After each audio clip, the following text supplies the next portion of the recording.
people are criticized for being overweight, for getting bad grades, for small and sometimes serious mistakes. Our job as mental health professionals is to accept clients exactly as they are in the moments we speak with them. They need that. Here are 4 ways to show we fully accept them.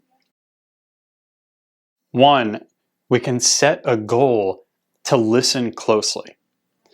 We can imagine our clients are interesting characters in a novel that we really want to learn more about, so we hang on to each detail they share. The great psychologist Dr. Yalom wrote, "Look out the other's window.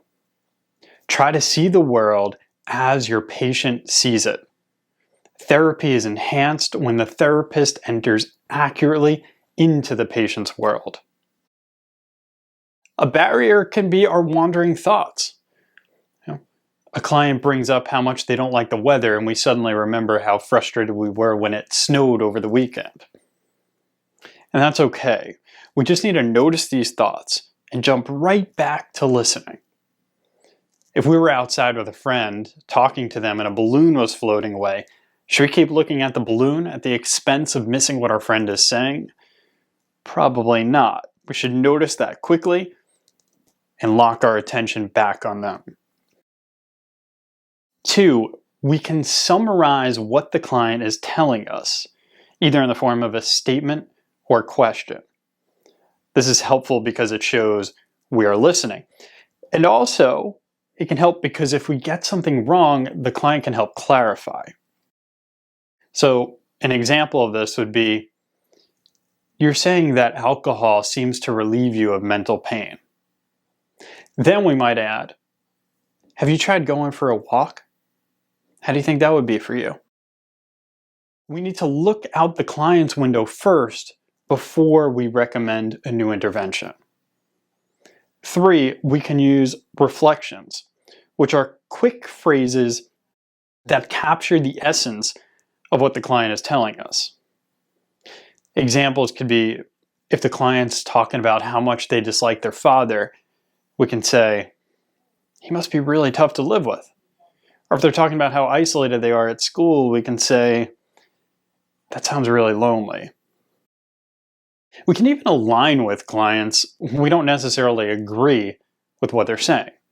So if they're talking about how helpful Xanax is and it seems to be the only thing that works, we might say, "Xanax seems useful for you." Then we could recommend a new intervention, but we got to show that we're on their team first. 4, we want to allow our physical and facial expressions to really get through to clients. If a client shares good news, let's smile and even pump our fist if it seems proper to do so. If a client is grieving, then let's frown and show sadness. And if a client says something funny, it's okay to laugh. An exception to this would be if a client admits to doing something wrong. We don't want to show disappointment.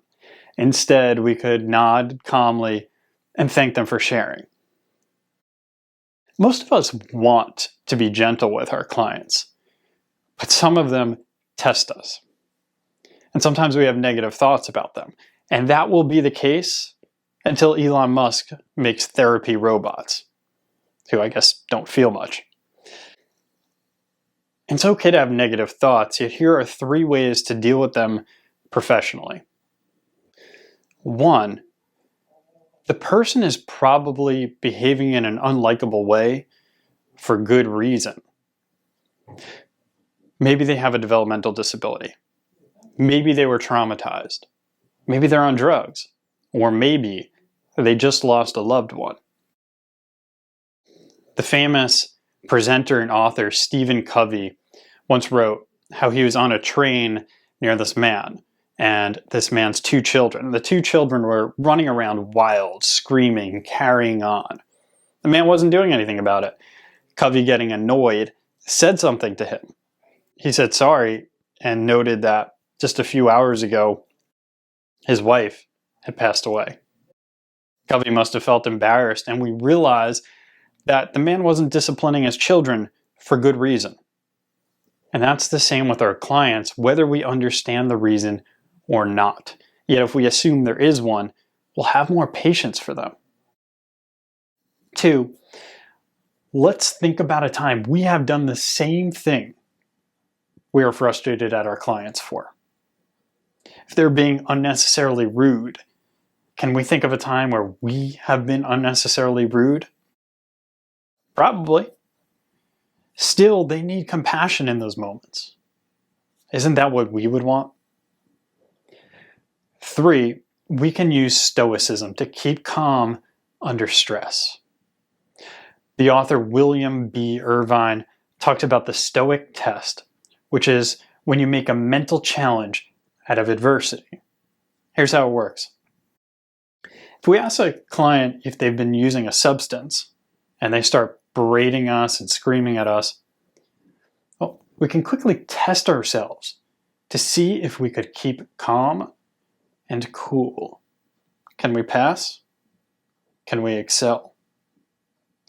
After this session, we could give ourselves a letter grade and determine if we need to improve in the future. You're probably great with most of this stuff already, and maybe there's 1 or 2 things you can take away from this. What I really hope is that we do a great job of looking out the other's window. Let me know if you have any questions. Thank you.